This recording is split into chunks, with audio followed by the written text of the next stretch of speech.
안녕하세요. 책마중 소리입니다. 오늘 여러분들에게 소개해드릴 책은 카시오페아 출판사에서 펴낸 김윤나 작가님의 말그릇입니다. 말그릇이라는 독특한 개념을 통해서 우리들 일상의 대화 습관을 한 번쯤 돌아보게 해주는 좋은 책입니다. 목차는 다음과 같습니다. 오늘 여러분들에게 낭독하고 저희 느낀 점을 말씀드릴 부분은 파트 1의 말그릇이 큰 사람, 파트 2의 감정 분석하기, 파트 3의 나를 알아주는 사람에게 마음을 연다, 그리고 첫 번째 오해, 경청은 참고 들어주는 것이다. 두 번째 오해, 경청은 고개를 끄덕이며 호응해 주는 것이다. 파트 5의 씨름의 방식, 왈츠의 방식이 되겠습니다. 그럼 바로 낭독을 시작하도록 하겠습니다.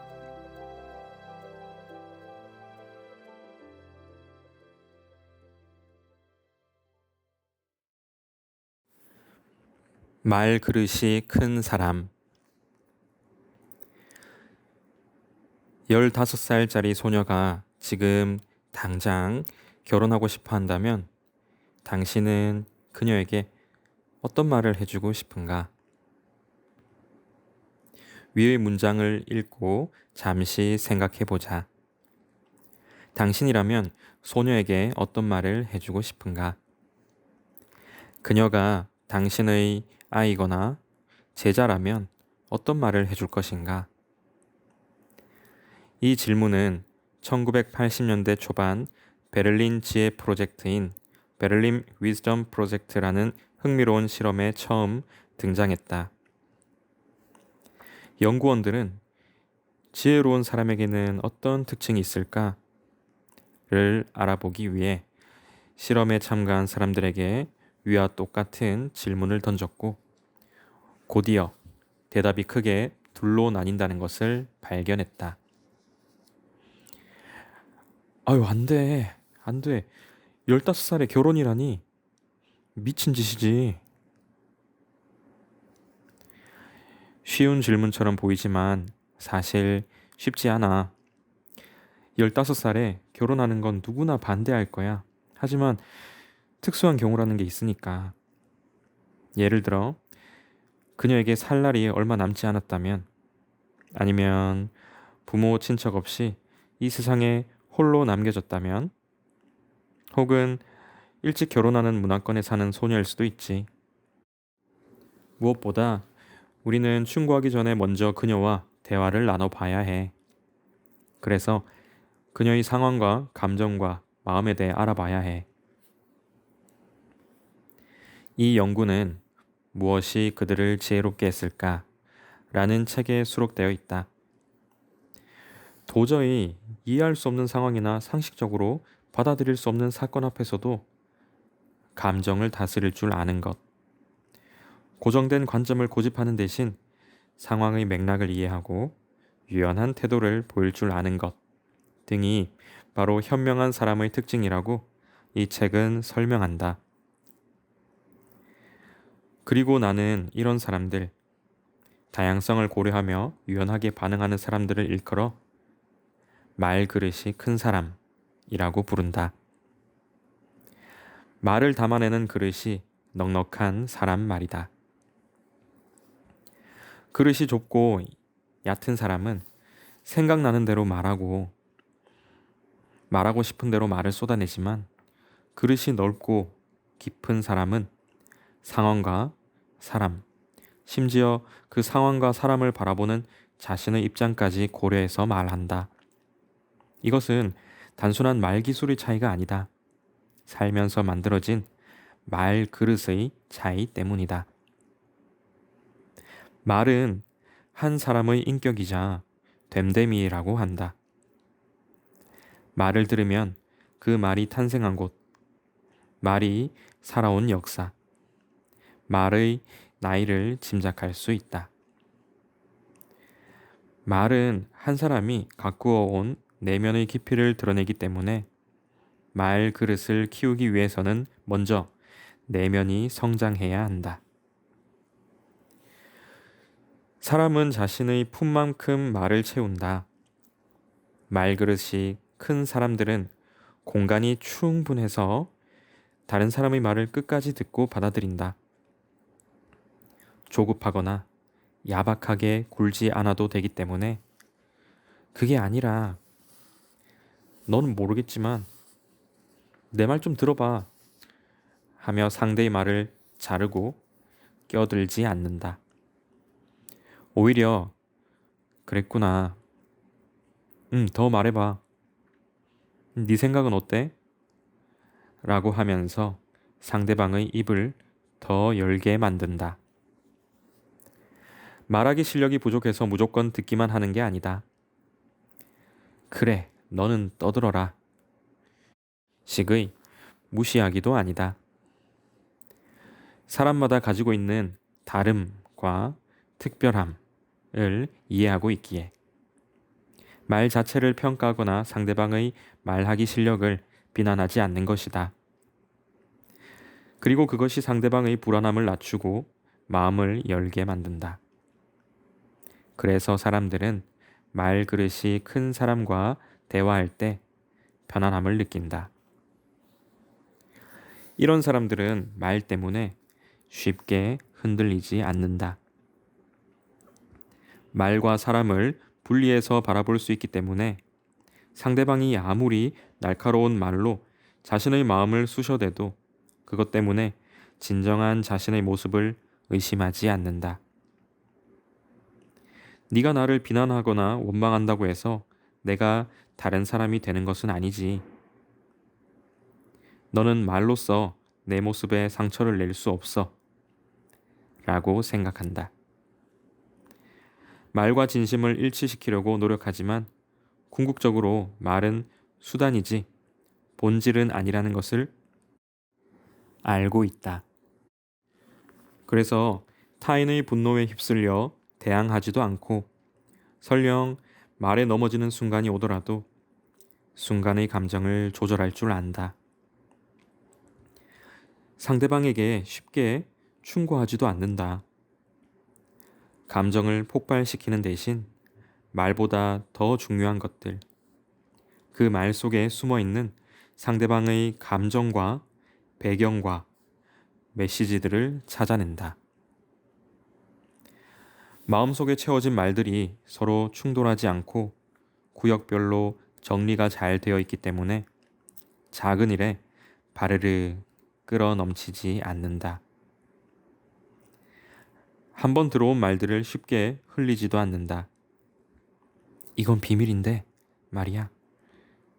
아무한테도 말하지 마. 너만 알고 있어. 와 같은 가벼운 약속은 하지 않는다. 말해야 할 것과 하지 말아야 할 것을 제대로 알고 있다. 그러나 분명하게 말해야 할 상황에서는 물러서지 않는다. 정갈하고 정확하게 자신의 메시지를 전달한다. 딱 필요한 순간에 꽉 찬 말이 나온다. 그것은 세련된 말과는 다르다. 기교가 아니라 기세에 가깝다. 약간 촌스러울지 몰라도 결코 경박하지 않고 화려하지 않아도 안정되어 있다. 그러니 자연스레 귀를 기울이게 된다. 끌리는 말이란 바로 이런 것이다. 반대로 말 그릇이 작은 사람들은 조급하고 틈이 없어서 다른 사람들의 말을 차분하게 듣질 못한다. 자신이 하고 싶은 말로만 말그릇을 꽉 채운다. 상대방의 말을 가로채고 과장된 말을 사용하고 두루뭉술한 말 속에 의중을 숨긴다. 그래서 화려하고 세련된 말솜씨에 끌렸던 사람들도 대화가 길어질수록 공허함을 느끼며 돌아선다. 특히 말그릇이 작은 사람들은 평가하고 비난하기를 습관처럼 사용한다. 객관적으로 말이야. 다 그렇게 생각해. 와 같은 말로 자신의 의견을 포장하지만 사실 옳고 그름의 기준을 언제나 자신에게 둔다. 그러면서도 스스로에 대한 평가와 비난은 참아내질 못한다. 몇 자 듣지도 못하고 그만 좀 해. 나도 힘들어. 너 때문에 그런 거야. 와 같은 말로 다시 남 탓을 하면서 책임을 피하려 든다. 상대방의 말에 쉽게 출렁이고 넘치기 때문에 타인의 감정을 보듬어 주지 못할 뿐더러 지레 겁을 먹고 물러나거나 때론 먼저 상처를 준다. 오로지 자신의 감정, 상황, 입장만 설명하고 이해받으려고 한다. 상대방의 말 속에서 본심을 찾으려는 노력은 하질 않는다. 사람을 위해 말하기보다 말을 하기 위해 사람을 불러 모을 뿐이다. 말에 힘이 없으니 힘이 생길 때까지 생떼를 쓴다. 말이 격해지고 감정을 주체하지 못하는 일도 자주 생긴다. 그러니 아무리 좋은 의도로 시작된 대화라고 해도 실제로 마음에 와닿는 말은 적을 수밖에 없다. 그러면서도 이것을 내가 말 주변이 없어서 상대방이 내 마음을 몰라줘서 라고 생각한다. 말그릇이 부족한 거라고는 생각하지 못한다. 낭독을 마치겠습니다. 말을 하면 뭔가 편안해지는 사람이 있죠. 이 책을 읽고 나니 그분들은 우리 눈에는 보이지 않지만 뭔가 내면에 큰 말그릇을 하나씩 갖고 있는 분들이었네요. 어떤 말을 담아도 흘러 넘치지 않는 정말 큰 말그릇 말이죠. 말그릇이 큰 사람은 말이 흘러 넘치지 않는다고 작가는 말하고 있습니다. 정말 정말 그 큰 그릇을 한번 우리 상상해 볼까요? 이런 그릇이 내 안에 있다고 말이죠. 그리고 상황을 한번 가정해 보는 겁니다. 자, 정말 내 감정이 폭발하는 상황이 다가왔어요. 속에서는 부글부글 화가 끓어 넘치려고 하고 이 화를 풀 수만 있다면 어떤 말이라도 괜찮다면서 밖으로 감정을 실은 말들이 마구마구 흘러 넘치려고 해요. 이때 우리 안에 있는 말그릇이 점점 너비가 넓어지고 깊이가 깊어지는 모습을 상상해 보는 겁니다. 끌어 넘치려고 했던 말들이 말그릇이 깊어지고 넓어지니까 밖으로 나가지 못하고 서서히 서서히 바닥으로 가라앉게 되는 상상을 한번 해보는 겁니다. 반대로 밖에서 들어온 말들도 마찬가지겠죠. 한번 말그릇 속으로 들어오면 워낙 깊이가 깊고 용량이 크기 때문에 쉽게 밖으로 들어온 말이 다시 밖으로 나가지는 못하는 거죠. 결국 말그릇이 큰 사람은 아니 어, 다른 사람을 가정하지 말고 우리 스스로 말그릇이 굉장히 크다면 그런 큰 말그릇을 우리가 가지고 있다면 일단 말수가 확 줄어들겠네요.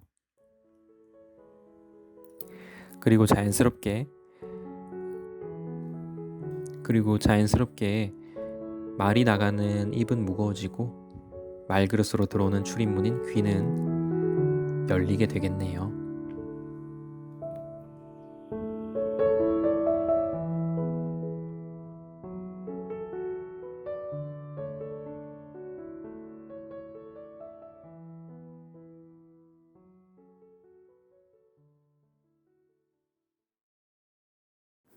감정 분석하기 4단계 표현. 감정을 어떻게 말로 표현할 수 있을까? 이제는 보유한 감정을 언어와 비언어적으로 표현하는 단계를 알아보자. 여기서 핵심은 오리지널 감정을 훼손시키지 않고 적절한 말로 전달해야 한다는 것과 상대가 이해할 수 있는 메시지로 표현해야 한다는 것이다. 예를 들어 서운해 라고 말하면서 목소리가 높아지고 매섭게 눈을 흘긴다면 그것은 서운함에 맞는 표현이 아니다. 마음을 알아달라는 눈빛과 호소하는 목소리로 말할 때 비로소 그것은 서운하다는 감정과 어울리게 된다. 감정 표현이 서툰 사람들은 보드라운 감정도 송곳 같은 말로 전달한다. 고마워, 네 덕분이야 라고 말하면서 미소 지으면 그만인데 민망하다는 핑계로 그 정도는 누구나 할 수 있는 거 아니야? 하고 말한다. 혹은 무척 속이 상했어. 앞으로는 조심해 주었으면 좋겠어. 하고 깔끔하게 말하면 그만인데 그것을 못해서 너 같으면 기분이 좋겠니? 라고 정도를 넘어선 말을 한다. 오리지널 감정을 정확하게 표현한다는 것은 어떤 의미일까? 이런 상황을 떠올려 보자. 오늘 당신은 고객 앞에서 중요한 프레젠테이션을 하기로 되어 있다.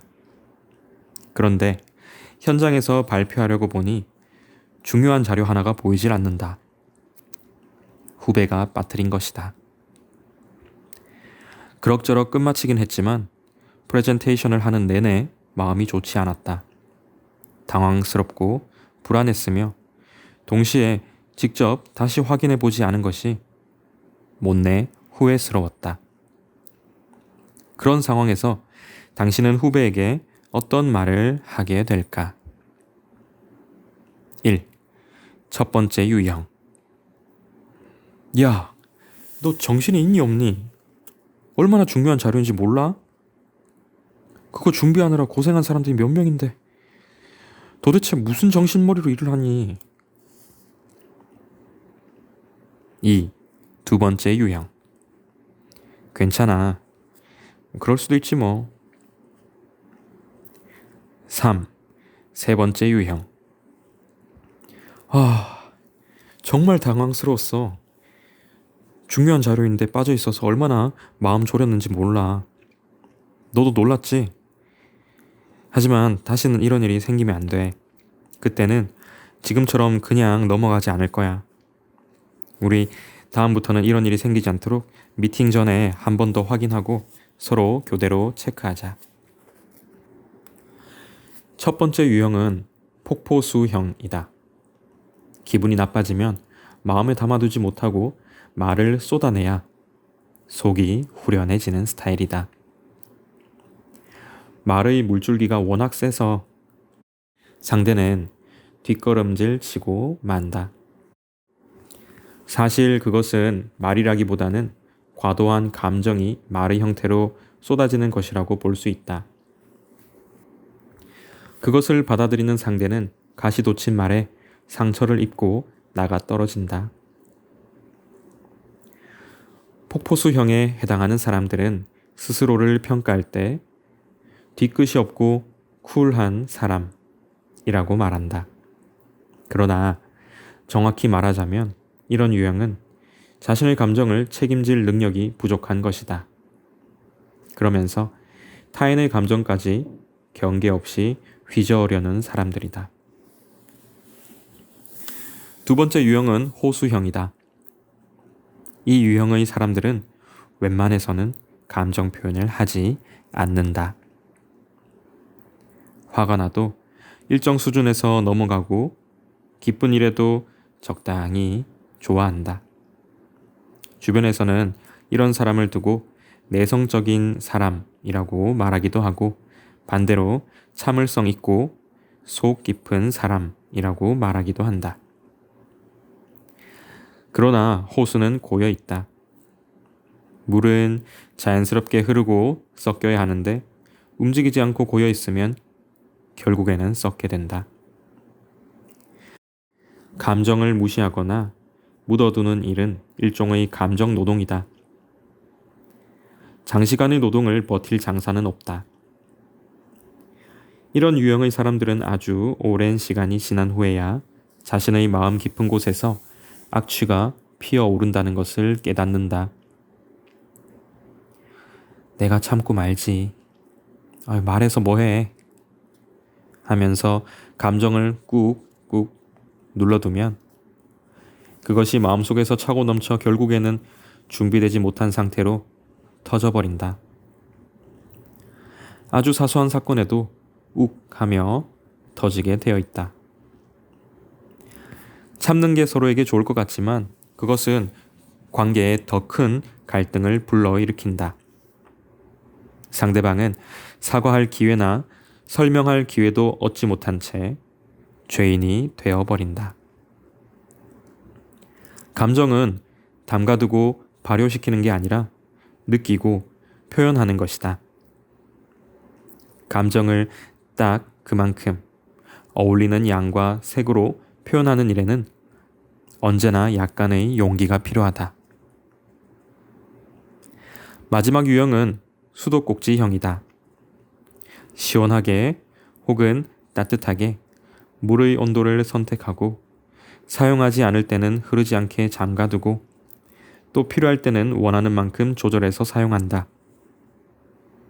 상대방은 갑자기 쏟아지는 뜨거운 물에 대거나 난데없이 쏟아지는 찬물에 놀랄 필요가 없기 때문에 그와의 관계에 편안함을 느낀다. 이렇게 감정 표현이 정확한 사람은 목적에 맞는 말을 꺼내어 사용할 줄 안다. 놀란 마음에 엉뚱한 감정을 드러내지 않고 해결해야 할 감정을 모르는 척 미뤄두지 않는다. 말과 감정이 조화롭다. 더 나아가 타인과 감정을 나누는 게 자연스럽고 능숙하기 때문에 사람들의 감정을 배려하면서 해결을 위한 대안을 제시하는 것에도 능숙하다. 이렇게 감정을 제대로 느끼고 조절하고 표현할 줄 아는 사람을 이야기할 때 사용하는 심리학 용어가 있다. 바로 정서지능이다. 정서지능이 높은 사람들은 자신의 감정을 진정시키고 목적에 맞는 대화를 이끌어낼 수 있다. 물론 자신의 감정뿐 아니라 다른 사람의 감정을 이해하면서 관계를 맺는 능력까지 뛰어나다.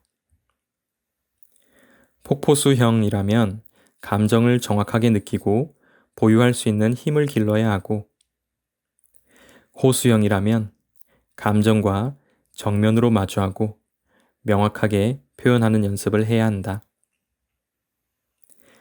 감정은 내다버리는 쓰레기도 아니고 금고에 고이 숨겨둬야 할 금덩어리도 아니다. 고장나면 고치고 하루에도 수십 번씩 틀고 멈추기를 반복해야 하는 생활 필수품이다. 출현, 지각, 보유, 표현. 이 네 과정들을 제대로 거치고 난 감정은 제 역할을 다하고 깔끔하게 사라진다. 이를 완결되었다고 한다. 감정의 주체에게 자신의 실체를 알리고 충분히 음미하게 한 뒤 목적에 맞는 말을 할 때까지 머물렀다가 홀가분하게 떠난다. 감정은 억지로 다루지 않으면 스스로 자신의 자리를 정리할 줄 안다. 낭독을 마치겠습니다.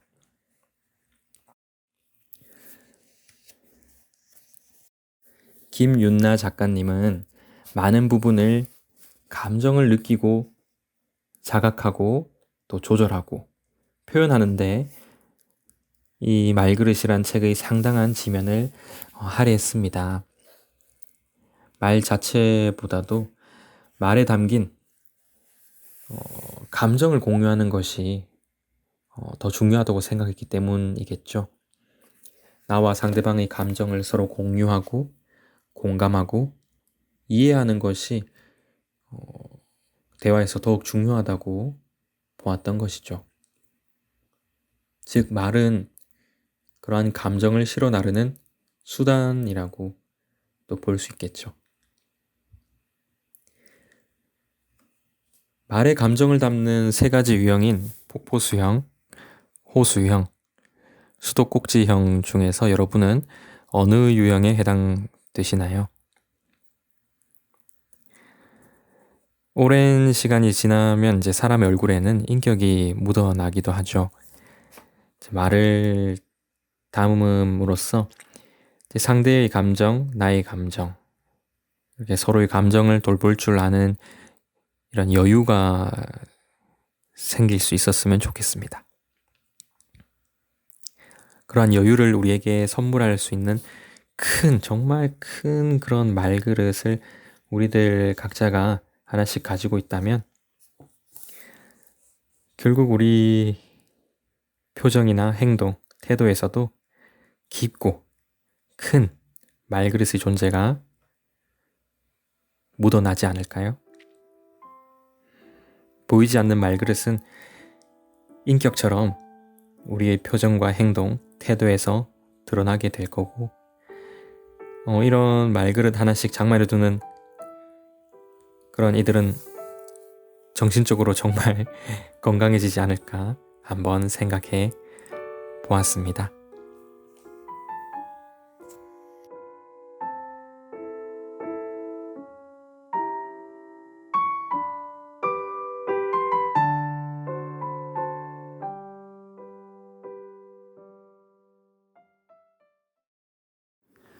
나를 알아주는 사람에게 마음을 연다.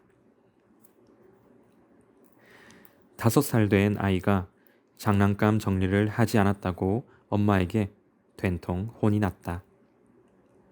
그래놓고 엄마에게 소리친다. 엄마 미워. 저리 가. 싫어. 그 말을 듣는 엄마도 속상하기는 마찬가지다. 하지만 그 순간을 잘 참고 아이의 마음을 헤아려 본다. 해야 할 일의 한계는 정해주되 엄마한테 혼나서 속상했구나 라고 말하며 다독여 본다. 그러고 나면 어느새 아이는 싫다고 하면서도 엄마 품에 안겨온다. 엄마가 아이의 숨겨진 말을 듣고 인정해 주었기 때문이다. 내 숨겨진 마음을 알아주었으면 하는 욕구는 어른들에게도 있다.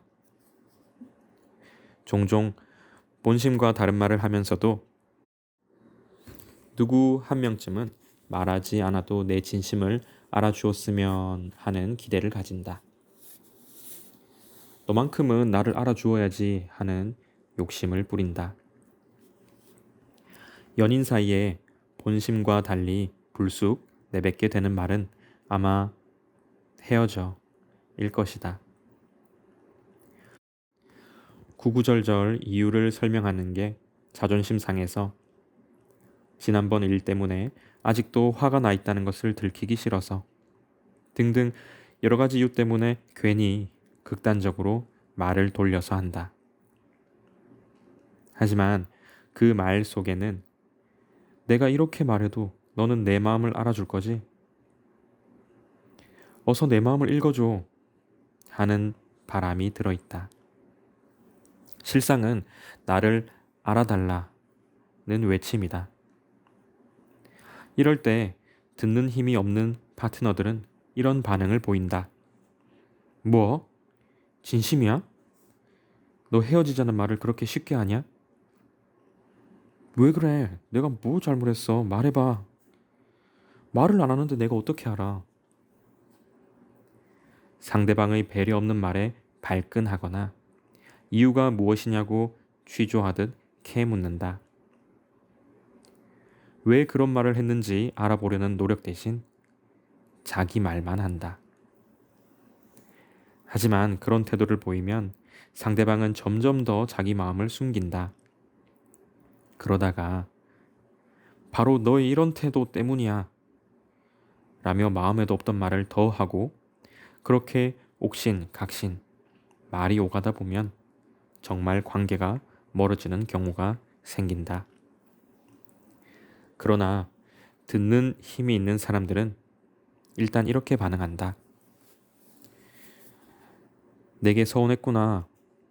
무슨 일인지 말해줄래? 더 신경을 써줬어야 했는데 미안해. 이렇게 말하면 본심과는 다른 말로 마음을 숨기고 있던 상대방도 결국 진심을 내보이게 된다. 야, 내가 이놈의 회사 진짜 때려치고 만다. 일하는 사람 따로 있고 생색내는 사람 따로 있냐? 아니, 일한 만큼 대가가 있어야 할 거 아니야. 죽자고 일만 시키고 모른 척 한다고. 소주 한 잔 걸치면서 당장 회사를 그만둘 거라 소리치는 사람들 중 다음날 바로 사표를 내던질 사람이 몇이나 될까? 강한 척하는 모습 뒤에 숨겨진 여리고 여린 본심은 이것이다. 인정받고 싶다. 실력을 제대로 보상받고 싶다. 그것을 상사가 알아주길, 지금 테이블 건너에 앉은 친구만은 보듬어 주길 바라는 것이다. 이때 듣는 힘이 있는 친구라면 이렇게 말해줄 것이다. 속상하겠네. 실력을 제대로 인정받을 수 있는 기회였는데.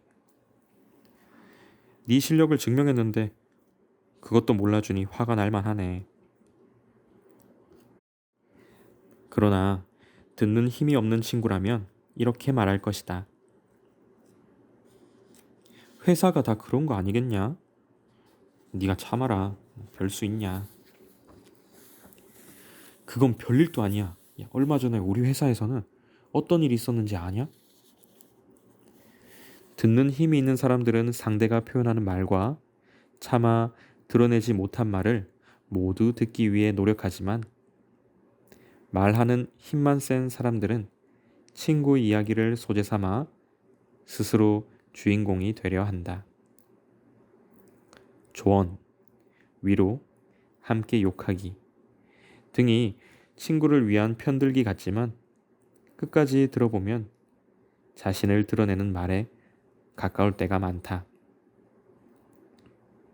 그러다가 결국에는 친구를 밀치고 대화를 점령하고 만다. 우리에게는 교정 반사라는 본능이 있다.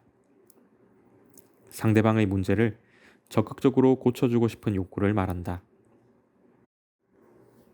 하지만 아이러니컬한 것은 교정 반사가 강해질수록 오히려 상대방은 변화하지 않으려고 애를 쓴다는 것이다.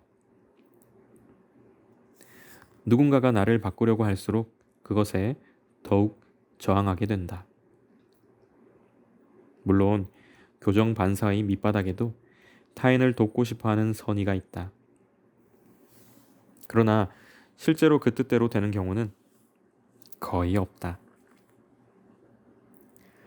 어떤 사람과 대화하고 싶냐고 물으면 사람들은 조언을 늘어놓는 사람보다 심정을 알아주는 사람과 대화하고 싶다고 말한다. 말로 일으키려는 사람보다 내 이야기를 제대로 들어주는 사람. 그래서 결국 내 마음을 털어놓게 만드는 사람이 좋다고 한다.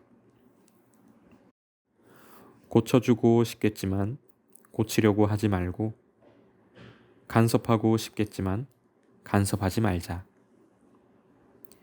숨은 이야기까지 들으려고 한다는 것은 있는 그대로의 모습을 수용한다는 의미다. 불평하는 말을 고쳐주려고만 하면 그 속에 숨은 잘해보고 싶은데 뜻대로 되지 않아 답답한 마음까지는 알아볼 수 없다. 답답하다고 앞뒤 재지 않고 간섭하려 들면 그 뒤에 숨어 있는 인정받고 싶은 마음은 알아볼 수 없다. 관계란 편하게 생각하라고 해서 편해지는 것이 아니다. 그것은 내 말을 줄이고 상대방의 말에 관심을 보일 때 자연스럽게 편해지는 것이다. 낭독을 마치겠습니다.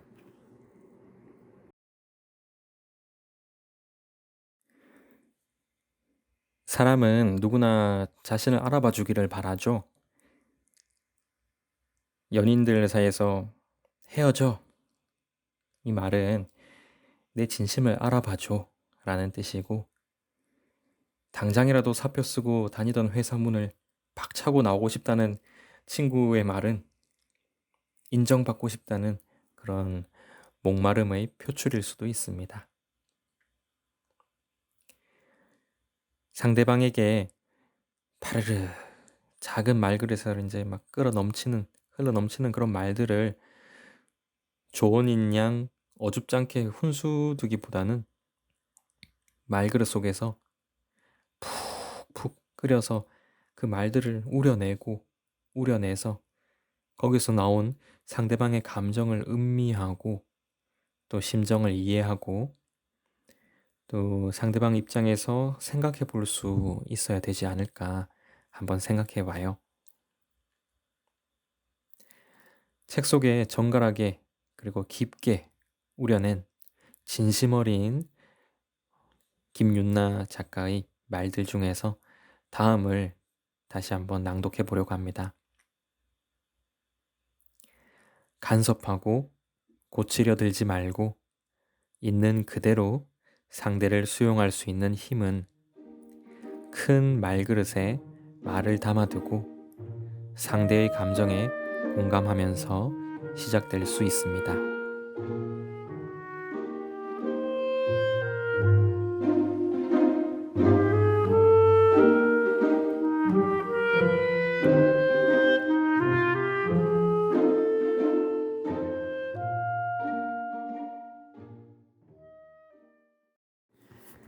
듣기를 오해하는 당신에게. 첫 번째 오해. 경청은 참고 들어주는 것이다. 끝까지 참고 들어요. 눈을 마주치며 고개를 끄덕거려요. 많은 사람들이 경청이란 참고 듣는 것, 눈을 마주치고 끄덕이며 추임새를 넣는 것으로 알고 있다. 그래서 어떤 분은 경청 그거 뭐 따로 배워야 하나요? 그냥 잘 들으면 되는 거 아닌가요? 라고 말하기도 한다. 그러나 이것이야말로 경청에 대한 가장 심각한 오해다. 경청은 듣기 싫은 이야기도 관심 없는 말도 그냥 참아내는 기술이 아니다. 경청은 이런 소극적인 태도로는 오를 수 없는 가파른 고개다. 말 속에 숨어있는 진심이란 종종 험하고 깊은 골짜기 속에 감춰져 있기 때문에 상대방의 말을 제대로 이해하고 들으려면 다양한 능력의 조합이 요구된다. 우선 관찰력이 필요하다. 상대방의 표정과 눈빛, 손 동작, 자세 등도 하나의 말이 될 수 있다. 동작 언어를 놓치지 않고 읽어내는 능력이 필수적이다. 이해력과 상황 판단 능력도 중요하다. 들을 때 단어 각각의 의미뿐 아니라 그 사람만의 독특한 표현 구조, 길고 지루하게 꼬여있는 앞뒤의 맥락을 연결해서 전체를 파악할 수 있어야 한다. 같은 말이라도 상대방이 어떤 상황에 놓여 있는가에 따라서 말하고자 하는 의도, 전달하는 뉘앙스가 달라진다. 직관력, 상상력, 추리력도 필요하다. 상대방의 말을 들을 때 직관적으로 느껴지는 기운으로 이야기를 가려내고 공감할 수 있어야 한다. 그리고 이러한 능력들이 동시다발적으로 발휘되어야 비로소 가능해지는 게 경청이다. 사실 우리는 제대로 듣지 않을 때가 대부분이다. 리모컨을 돌리면서 말해 하는 것. 모니터에 코를 박은 채 무슨 일인데 짧게 말하고 가 라고 하는 것. 휴대폰을 응시하면서 듣고 있어 하는 것 모두 듣기가 아니다. 듣는 척이다. 제대로 들으려면 에너지가 필요하기 때문에 체력이 저하되어 있거나 마음이 어지러울 때는 듣기의 기술을 발휘하기가 힘들다. 집중이 어려워지니 자꾸 딴 생각이 나고 이야기의 흐름을 놓치게 된다. 그럴 때는 마지못해 앉아 있는 것보다 할 수만 있다면 차라리 듣는 게 어렵다고 양해를 구하는 게 더 낫다. 네 얘기 듣고 싶은데 지금 너무 지쳐 있으니 다음에 이야기하면 어떻겠냐? 고 솔직하게 말하는 게 낫다. 평소에 상대방의 말을 진심으로 들어줬던 사람이라면, 그래서 그 사람과의 관계가 견고하다면 그러한 양해는 충분히 받아들여질 것이다. 에너지가 있을 때 제대로 듣고 에너지가 없을 때는 회복하는 시간을 갖자. 경청은 참는 것이 아니라 다양한 능력을 발휘해야 하는 것이기 때문에 억지로 듣는 척 하다 보면 금방 들통나게 마련이다. 미국의 철학자 존 듀이의 말처럼 사람은 누구나 중요한 사람이 되고 싶은 욕망을 가지고 있다. 말하는 순간만큼은 가장 중요한 사람으로 대우받기를 원한다. 찰나의 눈빛과 한마디 말에도 반응하는 사람 앞에서 그는 자신의 마음을 열게 된다. 내가 너를 위해 참고 들어준다는 것은 상대를 무시하고 기만하는 행위다.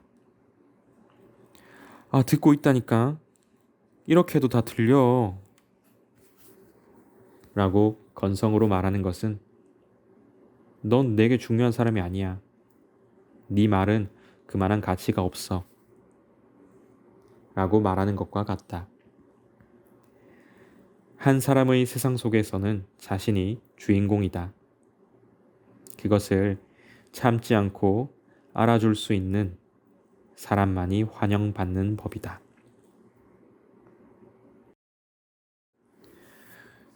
두 번째 오해. 경청은 고개를 끄덕이며 호응해 주는 것이다. 경청 기술에 관해 사람들이 자주 언급하는 법칙이 있다. 한 번 말하고, 두 번 듣고, 세 번 맞장구를 치자는 뜻으로 만들어진 이른바 1, 2, 3 법칙이다. 하지만 이것을 도식적으로 강조하다 보면 마치 이것이 경청의 전부라고 착각하는 경우가 생긴다. 영화나 드라마에서는 시청자의 감정이입을 극대화하기 위해 상황에 어울리는 음악을 삽입한다. 1, 2, 3 법칙도 이와 동일하다. 끄덕이고 눈을 마주치고 맞장구를 치는 것은 말하자면 대화에 삽입되는 적절한 BGM인 것이다. 그러니 이 법칙을 기계적으로 사용하기보다는 경청의 본질에 집중하면서 BGM을 삽입한다는 느낌으로 사용하는 게 더 적절하다. 게다가 나는 이 1, 2, 3 법칙보다는 내가 조율하기 라고 부르는 기술을 더 추천한다. 대상에 맞게 조절하여 맞춘다 는 뜻으로 대화할 때 상대방이 익숙한 방식으로 반응해주는 기술이다. 이 조율하기를 적절하게 사용하면 말하기에 대한 상대방의 부담을 덜어줄 수 있다. 당연히 대화가 자연스러워진다. 조율하기를 잘 하려면 아래와 같은 세 가지 기술을 함께 사용하는 게 좋다. 바라보기, 같이 걷기, 소리 내기. 일단 바라보기에 대해 알아보자. 모든 대화는 눈 맞춤에서 시작된다. 눈빛과 눈빛을 마주쳐야 비로소 대화가 된다. 시선은 말의 방향을 결정짓는다. 눈을 마주치면서 말을 해야 그 말이 온전히 상대방에게 가 닿고, 말하는 상대방을 응시해야 너의 말을 듣고 있다, 들을 준비가 되어 있다 는 메시지를 상대방에게 전달할 수 있다. 두 번째 기술은 같이 걷기다. 대화는 산책과 같다. 혼자서만 앞으로 뛰어나가지 않고, 그렇다고 너무 뒤처지지도 않은 채 상대방의 속도에 맞춰 함께 가야 한다. 상대방이 가쁜 숨을 몰아쉬면서 흥분할 때나 말이 느려지면서 조심스러워할 때 등 상대방의 호흡과 목소리 크기, 동작들을 살펴서 적절하게 반응하도록 한다. 이때 가장 효과적으로 사용할 수 있는 기술은 끄덕거림이다. 시각적 메시지는 사람에게 커다란 영향을 미친다. 상대방의 말하기 속도와 강도에 맞춘 끄덕임은 상대방의 이야기를 잘 따라가고 있다는 것을 보여주는 가장 확실한 방법이다. 마지막으로 소리 내기를 알아볼 차례다. 소리 내기란 상대방의 이야기에 끝까지 집중하고 있다는 신호를 음성 언어로 전달하는 것이다. 그랬구나. 정말? 맞아. 등과 같은 추임새나 그래서 어떻게 된 거야? 자세히 말해봐. 처럼 다음 대화를 이끌어내는 표현들이 이에 속한다. 시선을 맞추고, 보조를 맞추고, 소리로 표현하는 것에도 엄청난 집중력이 요구된다. 이것을 실행하다 보면 자연스럽게 말이 적어질 수밖에 없다. 그런데 여기서 주의해야 할 점이 하나 있다. 1, 2, 3 법칙이나 조율하기 등은 초기 관계 형성에는 유용하지만 과도하게 사용하면 오히려 관계를 얕게 만들 수도 있다는 점이다. 자칫하면 그랬구나, 그렇구나 만 반복하다 대화를 끝맺게 될 수도 있다. 대화가 도입을 지나 절정을 향해 갈수록 단계에 맞는 또 다른 기술을 적절히 사용할 줄 알아야 한다. 낭독을 마치겠습니다.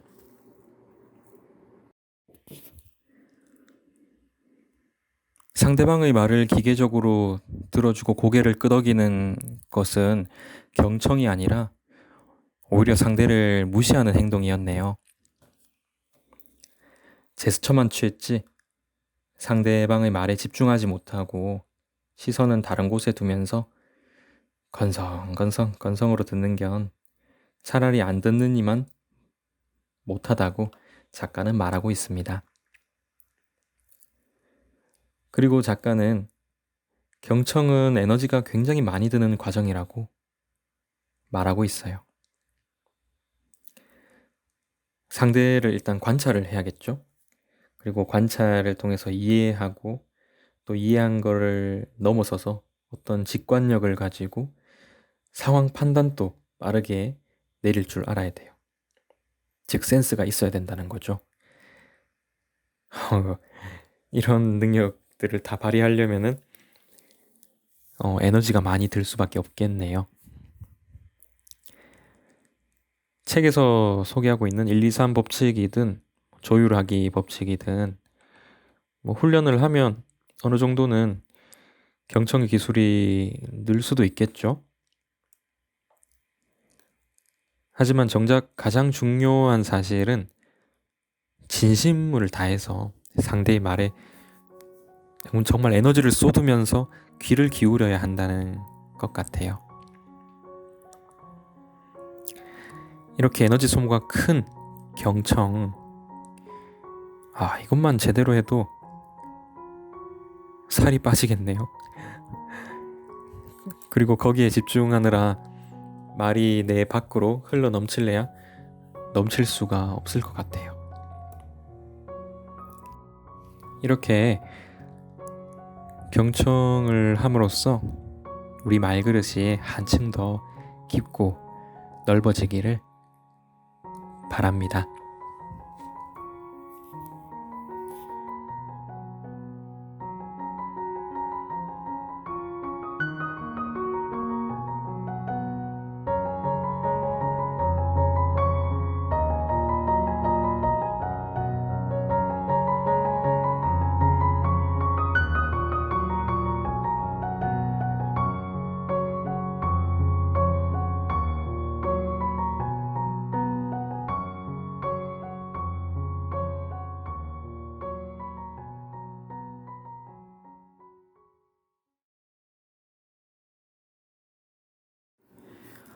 씨름의 방식, 왈츠의 방식. 요즘 사람들의 관계 맺는 방식을 보면 어릴 적 아버지께서 즐겨보시던 씨름이 떠오른다.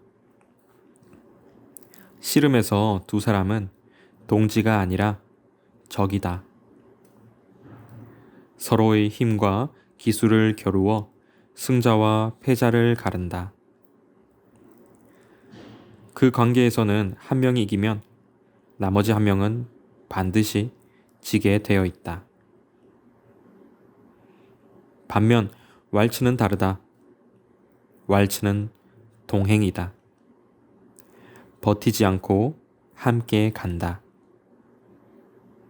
파트너가 앞으로 몇 걸음 나오면 상대방은 그만큼 물러서서 균형을 맞춘다.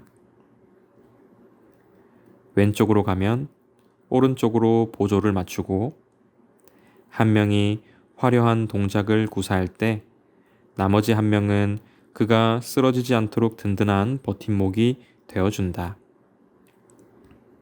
그렇게 두 사람은 아름다운 선율에 맞추어 하나의 스토리를 완성해 나간다. 사람들 중에도 씨름의 관계를 맺는 이가 있고 왈츠의 관계를 맺는 이가 있다. 누가 이기나 보자 는 마음으로 사람을 만나는 사람이 있고 경쟁보다는 관계를 만들어내는 데 집중하는 사람이 있다. 씨름의 방식으로 관계를 맺는 사람은 말을 무기로 휘두른다. 그것으로 상대방을 굴복시키려고 한다. 반대로 왈츠의 방식으로 관계를 맺는 사람들에게 말은 방향을 가리키는 도구다. 사람들과 목적지를 향해 함께 걸어갈 때 필요한 도구 말이다. 당신은 지금 사람들과 어떤 관계를 맺고 있는가? 무엇을 얻기 위해서 말을 사용하고 있는가? 회의 시간에, 점심 시간에, 가족이나 친구와 대화할 때 당신은 생존을 위한 말을 선택하는가? 아니면 협력을 위한 말을 선택하는가? 당신이 던진 말에 상대방은 불안해하는가? 아니면 안도하는가? 말 그릇을 다듬는다는 것은 결국 자신의 내면을 돌아보는 것과 같다. 살면서 반드시 후배들의 존경을 받아야 한다거나 완벽한 부모가 되어야 한다거나 대단한 업적을 쌓아야 하는 것은 아니지만 자신의 말 그릇을 매만지고 보듬는 일만큼은 소홀히 해서는 안 된다. 자신의 마음과 생각과 움직임을 의식하고 살피고 책임을 지는 일이 곧 나 자신을 돌보는 일이기 때문이다. 말기 환자들을 돌보며 인생의 깨달음을 얻은 작가 브로니 웨어는 그의 책 내가 원하는 삶을 살았더라면 내 이런 말을 남겼다. 수년간 내게 상처를 주었던 말들도 그 말을 내뱉은 사람으로부터 나온 것이 아니었다. 말들은 그들의 상처에서 나온 것이었다. 그들도 몇십 년 전에는 아름답고 순수한 존재였다. 특정한 사람들을 사랑하지 않는다고 생각했던 시간들이 있었다. 하지만 내가 사랑하지 않고 심지어 미워하기까지 한 것은 그들이 아니라 내게 상처를 준 그들의 행동과 말이었다. 모든 사람의 마음에는 여전히 본래의 순수함이 남아있다. 단지 삶의 고통을 겪으면서 흐려져 잘 보이지 않을 뿐이다. 당신이 아직 기억하고 있는 아픈 말도 당신을 겨냥한 채 작정하고 내뱉은 말이라고 생각하지 말자. 설령 당신의 눈에 그렇게 보였더라도 말이다.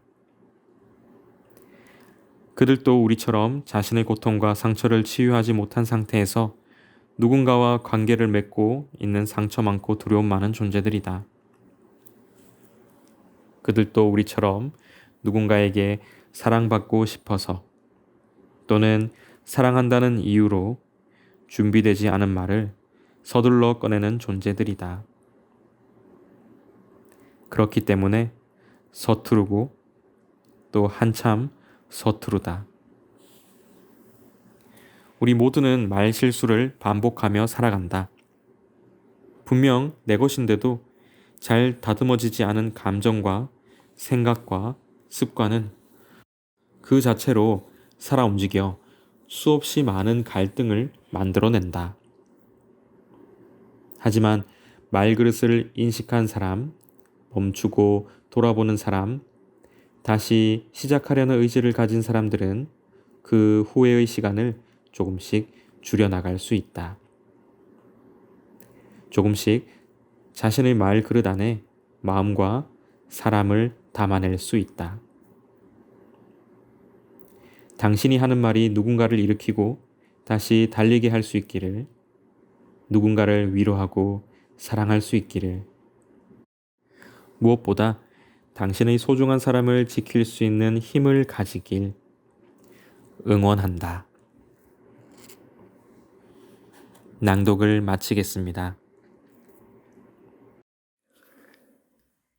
김윤나 작가님의 글을 읽고 제 주변의 지인들과 씨름의 방식으로 대화하는지 아니면 왈츠의 방식으로 대화하는지 유심히 한번 관찰해 봤습니다. 신기한 것은 가깝고 친한 사이일수록 씨름의 방식으로 대화를 하고 있더라고요. 물론 편하고 서로를 너무나 잘 알고 있는 사이여서 그렇기도 하겠지만 우리는 가장 가까운 사람에게 오히려 더 큰 상처를 받기도 하는 것 같아요. 가까운 사이일수록 왈츠의 방식으로 의식을 하면서 대화를 시도해 보는 것은 어떨까요? 물론 오글거리겠죠, 처음에는. 네, 왈츠의 방식으로 한다는 건 상대에게 맞춰주는 거기 때문에 너 갑자기 왜 그래? 이런 말을 들을 수도 있죠. 하지만 왈츠의 방식을 한다고 오글거릴까봐, 관계가 더 이상해질까봐 그런 걱정은 일단 하지 말기로 해요. 처음이라서 어색해서 그렇지, 자꾸 이게 하다 보면은 이것도 익숙해지고 또 심리적으로 더 안정되는 느낌을 받게 되고 표정도 밝아질 수 있습니다. 무엇보다 서로를 더욱 따뜻하게 아끼고 사랑하는 마음이 깊어짐을 저도 해본 결과 느꼈어요. 네, 오히려 행복한 마음이 들게 되더라고요. 네, 여러분도 한번 오늘부터 왈츠의 방식으로 의식을 하면서 한번 가까운 친한 그런 관계에 있는 사람들부터 한번 실천을 해보시기를 추천드립니다. 책마중 소리였습니다. 감사합니다.